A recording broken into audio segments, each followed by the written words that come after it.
Welcome back to the Michigan Business Beat, brought to you on the Michigan Business Network. I'm Chris Holman, and we are coming to you now from our studios at the Capital Region International Airport. We're being joined by Rob Dale. He's the Deputy of Emergency Manager and Regional Planner for Ingham County Emergency Management. How do you manage emergencies? That's There's a lot going on there, so yeah. okay. Well, and really, in full disclosure, Rob and I go way back. Rob was an on-air weather guy for a long time at Channel 6, WLNS, and he was one of the guys covering for my ineptitude behind the camera. But here's what he's doing now, Rob. Tell us about that, because you know we always called you like the storm chaser at Channel 6, because every time there was bad weather, you wanted to get in the weather van and go out and chase it. That's it. Yeah. So now it's from a different perspective. I still follow storms and bad weather, but it's a big picture disaster picture. So emergency management, a lot of people thankfully don't hear about us.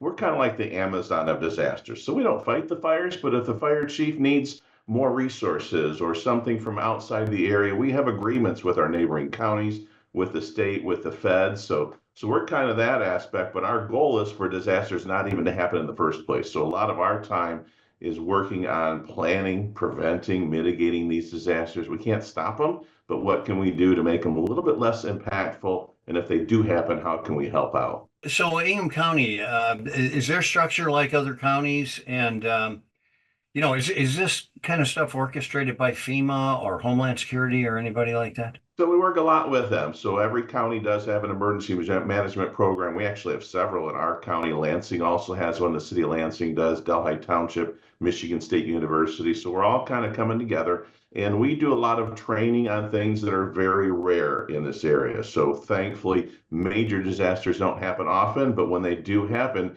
a lot of the firefighters, police, they've trained on it years ago. So we stay up to date. So we'll go out to the scene and kind of help them with things or lessons we've learned from other incidents. So we're kind of like the backup team. We're waiting, and just if something really bad happens, then we can come in and then we can bring those resources from FEMA, from the state if need be, and to assist. I think every time there's a huge storm, of course, the announcements all over all media are there are 38,000 power outages, et cetera, et cetera. So you, I would assume, have to be pretty engaged with the business community and alerting them, et cetera, et cetera.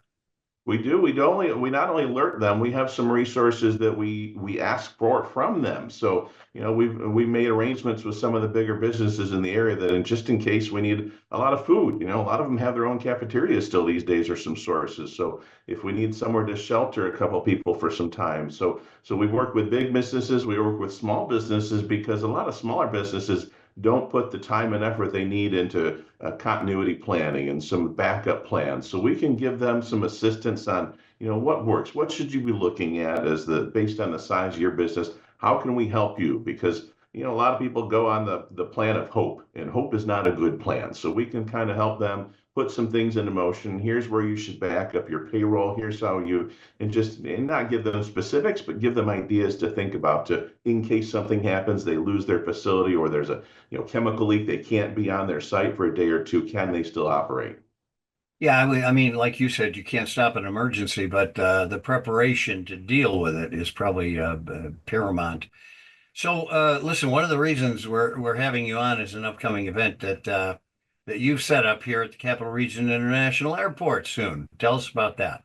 Yeah, so the FAA requires the airport to do a big event every 3 years. They're always training all the time. So this one is their big year. Coming up in October, we're going to, they've kind of hosted it, and we're kind of assisting again with some of the resources that we would provide as the county. So the Capital Airport is running the drill, the exercise. We're going to give it in there. We're going to kind of look over things, just evaluate how things go. We're going to bring in a lot of outside agencies to assist as well. So our role in this particular incident, normally we would be helping with the response. We're going to help evaluate the response in this incident. So looking forward to what we can assist with there.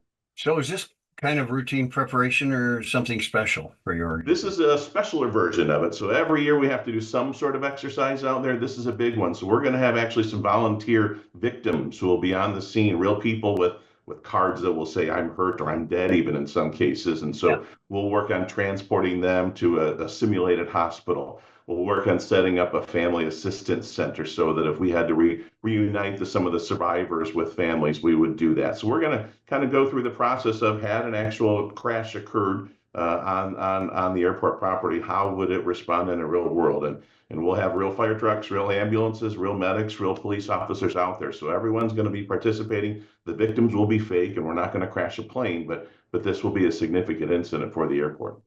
Oh, that would have been pretty dynamic, Rob. So you're not the only agency involved in this, I would presume? No. So the airport is overseeing it. We've got Ingham County. We've got some city of Lansing will have fire trucks there. Clinton County is going to have some fire tankers there with bringing in some water. Eaton County will bring some ambulances, their emergency management. So it's really a tri-county effort. We will probably have 150 to 200 responders coming to the scene that day. Wow, that is an incredible piece. Hey, and thanks for the good work you're doing, Rob. It is very good to see you. Rob Dale, Deputy Emergency Manager and Regional Planner for Ingham County Emergency Management, housed out in Mason, Michigan, as a matter of fact.